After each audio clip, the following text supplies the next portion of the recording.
Hey, what's up, boys? Today we're going to be going through our picks and predictions for UFC Vegas 102, Cannonier versus Rodrigues. This is a pretty decent Apex card. A lot of fun fights, a lot of decent prospects.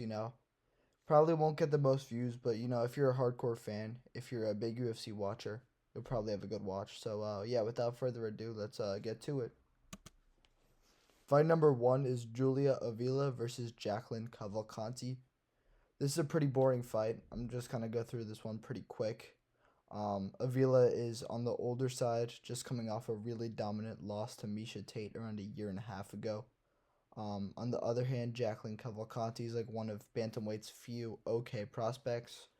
Um, yeah, I think she's just gonna kind of outbox Julia Avila, kind of keep her at a jab's range, and this is just gonna be a pretty boring decision. So if I were you, I would tune in 30 minutes late to UFC this weekend.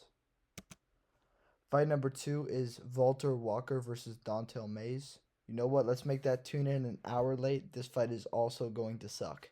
Um, Dontel Mays was ranked in the UFC somehow. I think he's ranked number 15, which is ridiculous because he's 11-7.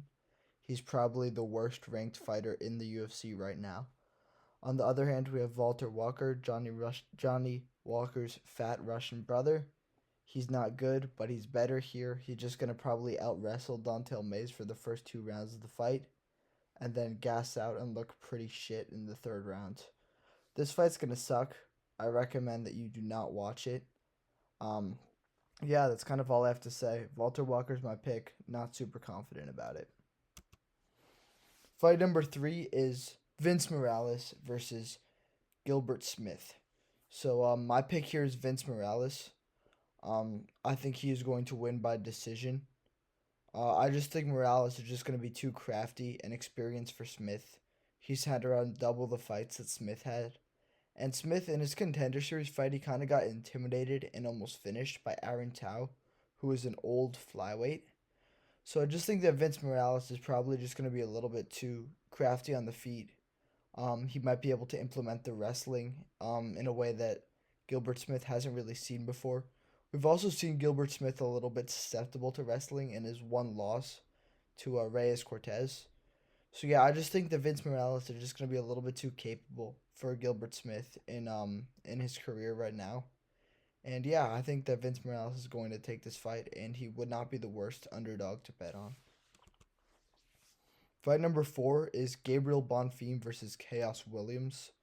I think that Gabriel Bonfim will win this fight. I think that he's a better striker on the feet. He has a really good jab. And I also do think he's capable of implementing the wrestling. If Bonfim gasses out, which he has done before in the Nicholas Dalby fight, I do think that Chaos can win. But I hope that Bonfim is fixed that deficit in his game plan. He's a pretty smart guy, decent fighter. And I think that after that Nicholas Dalby fight, I'll kind of understand that he does have this weakness in his cardio, and he'll probably work to fix that. So for that reason, I do think that Gabriel Bonfim is going to win that fight, and I'm relatively confident in that. And I'm also pretty excited for this fight. It's two decent welterweight prospects facing off. It's going to be a good match, and yeah, on to the next one. All right, our next fight is Rafael Estevam versus Jesus Aguilar. Aguilar's a pretty big underdog in this fight. Estevam is a good pressure wrestler, good striking, doesn't have the best cardio. And then Jesus Aguilar is pretty much just a guillotine merchant. He's got a crazy good guillotine choke. I think he's got 5 wins by guillotine. He's coming off a win of via guillotine over Stuart Nickel, who was an undefeated prospect.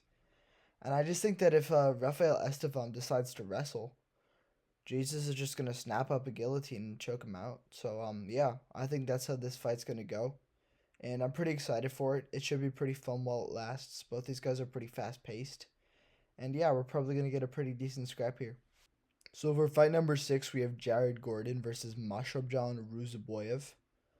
This is a short notice opponent. Coway Fernandez just stepped out, and Mashabjan stepped in. This guy's actually Nursultan's younger brother, for those who don't know.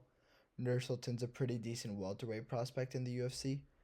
Um, so yeah, I think that Jared Gordon's probably just gonna take this. He's much more experienced.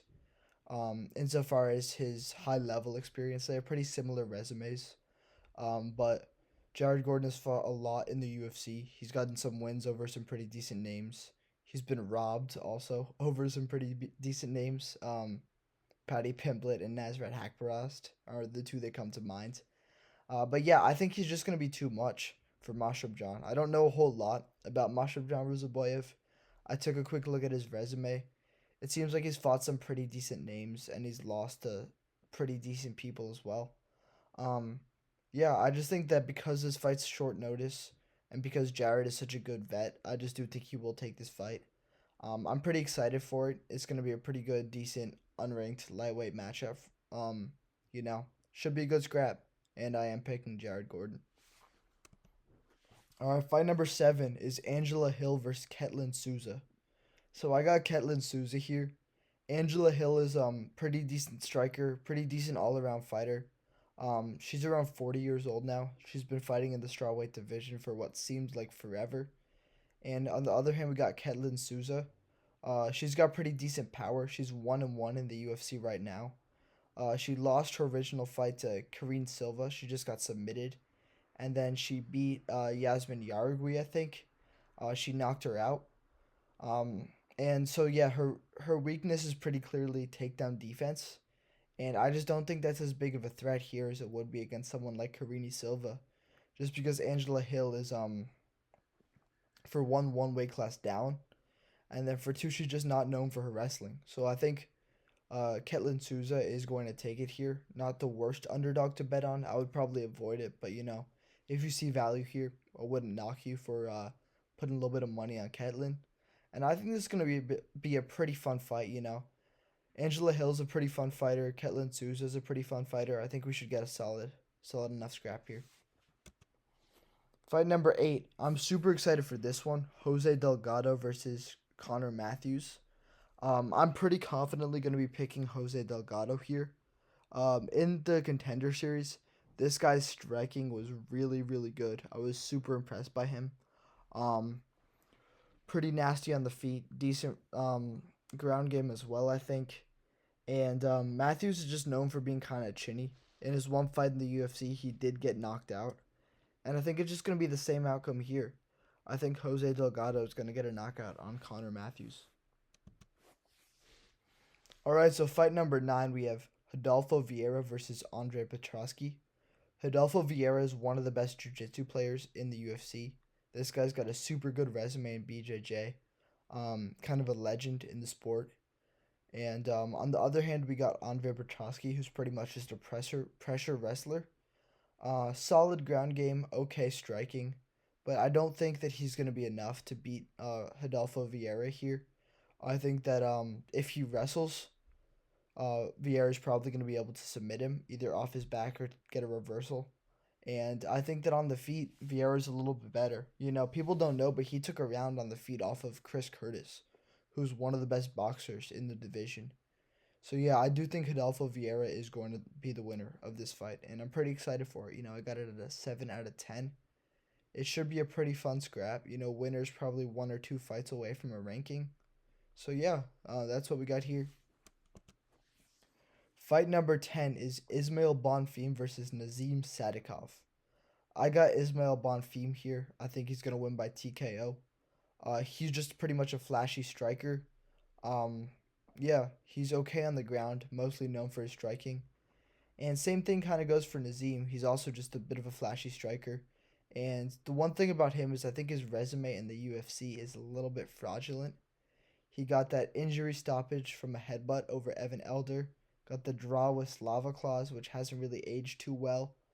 And he beat someone else, but I don't think it was the most relevant. Oh yeah, he beat Terrence McKinney, who after the first round just has nothing to offer. So yeah, I just think Ismail Bonfim's probably just going to be a little bit too much for him at this point in their careers. And I think that at minus 145, you're getting pretty decent value on this guy. So yeah, that's my breakdown for this fight.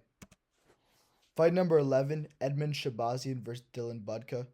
Edmund Shabazian is a pretty decent striker in the middleweight division. Doesn't have the best takedown defense. And Budka is pretty much just a wrestler. He has nothing on the feet. So you might be thinking here, like, oh, Budka's a wrestler. Edmund Shabazian's takedown defense sucks. Oh, we might have a good underdog here. No, no. Budka sucks. He is not a good fighter at all. This guy should not be in the UFC. Only reason why he got into the UFC is because he got a split decision over a guy who tested positive for cocaine on the Contender Series.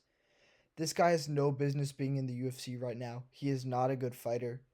Avoid this fight on betting because Edmund Shabazian is too big of a dog. But please, for your sake, don't bet Dylan Budka. It's not worth it. He is not going to win. Oh, yeah, that's all I gotta have to say here. Fight number 12. I'm very excited for this one. Calvin Kattar versus Yusuf Salal. This is going to be Yusuf Salal's big break.